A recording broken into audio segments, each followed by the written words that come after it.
இந்த பஞ்சபூதத்துல ரொம்ப முக்கியமாக நம்ம சொல்லப்பட்டது வந்து இந்த நீர் அப்படின்னு சொல்லப்பட்டோம். ஏன்னா இந்த பூமியில வந்து பாத்தீங்கன்னா 70% நீராலானது, இந்த உடம்பும் வந்து பாத்தீங்கன்னா 70% நீராலானது.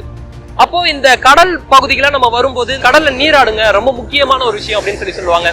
திருச்செந்தூர் போனாலும் சரி, ராமேஸ்வரம் போனாலும் சரி, கடல்ல நீராடிட்டு வர்றது ரொம்ப இம்பார்ட்டண்டா சொல்லப்படும். என்ன காரணம்னு சொல்லி பார்த்தோம்னா, இந்த உப்பு தண்ணிக்கு கருமாவை எடுக்கக்கூடிய திறன் என்பது ரொம்ப ரொம்ப ஜாஸ்தி, அந்த தன்மை ரொம்ப ரொம்ப ஜாஸ்தி. அதனால ஏதாவது ஒரு நெகட்டிவான ஒரு இடத்துக்கு போயிட்டு வந்தா கூட உப்பு தண்ணி வச்சு குளிக்க சொல்லுவாங்க. ஏன்னா அந்த கடலுக்கு அந்த கர்மாவை எடுக்கக்கூடிய தன்மை என்பது ரொம்ப ஜாஸ்தின்றதுனால 6 மாசத்துக்கு ஒரு முறையாவது அல்லது வருடத்திற்கு ஒரு முறையாவது அல்லது 2 முறையாவது இந்த கடலில் நீராடக்கூடிய ஒரு விஷயத்த வச்சுங்கன்னு சொல்லுவாங்க.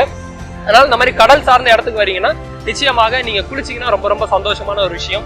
அதே மாதிரி பிரம்ம முகூர்த்த கிளாஸ்ல கூட இந்த 5 எலமெண்ட்ஸ் மெடிடேஷன் சொல்லிட்டு இந்த பஞ்சபூதத்தை பத்தி நம்ம பேசுவோம். இன்னும் நீங்க கிளாஸ்ல ஜாயின் பண்ணல அப்படின்னா ஜாயின் பண்ணீங்க. லிங்க் டிஸ்கிரிப்ஷன்ல இருக்கு. லிமிடெட் சீட்ஸ் அவைலபிள் இருக்கு.